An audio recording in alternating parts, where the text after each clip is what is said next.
Welcome back to the third video. We're going to be talking about your survival brain and the 3 C's: communication, conflict, and connection. Your survival brain, that piece of your head that says, I want to make sure that I get my needs met first. That's actually a good thing. It's not bad that you want to make sure that you are safe, that you are comfortable, that you get your needs met.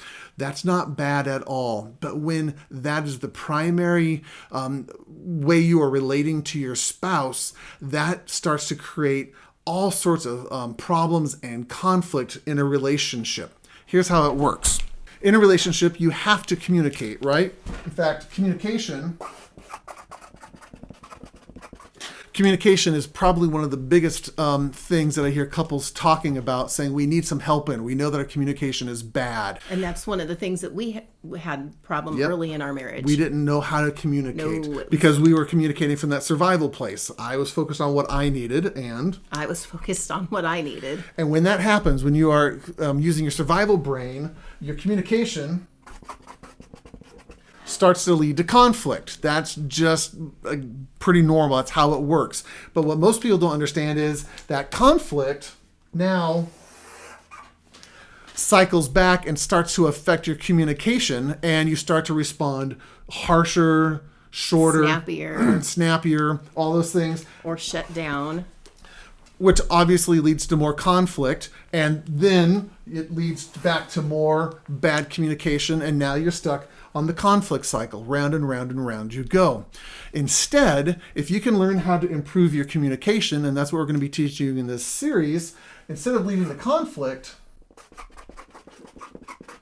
it can actually lead to connection, where your communication encourages safety and it encourages intimacy and vulnerability with each other. And if you're feeling that now cycles back into your communication, you actually can respond better, communicate better, and you actually end up having a deeper connection, so that as the years go on, after 26 years of marriage, you can say we actually are more connected to each other because we've learned how to communicate better. We've learned how to be kind, gentle, all these things. Now, a lot of people go, yep, that sounds real familiar. I'm on the conflict cycle and I want to be on the connection cycle. How? How do we make that happen?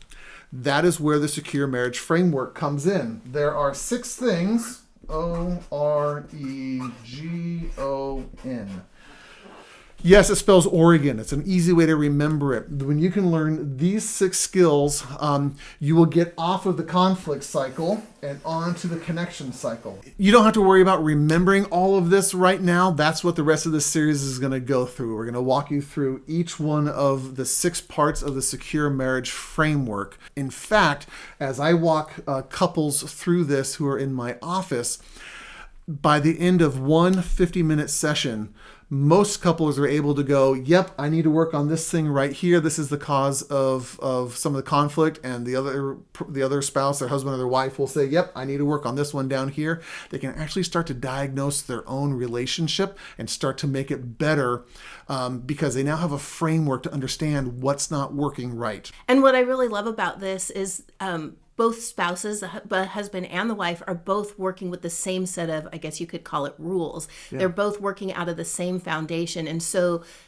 instead of one trying to do it this way and the other trying to do this, which has caused more conflict, they can both be working together, headed in the same direction. And on the same page. Yeah. In the next video, we actually want you to have a specific platform that you can pick for your relationship to start applying all of this. It's called Pick a Fight.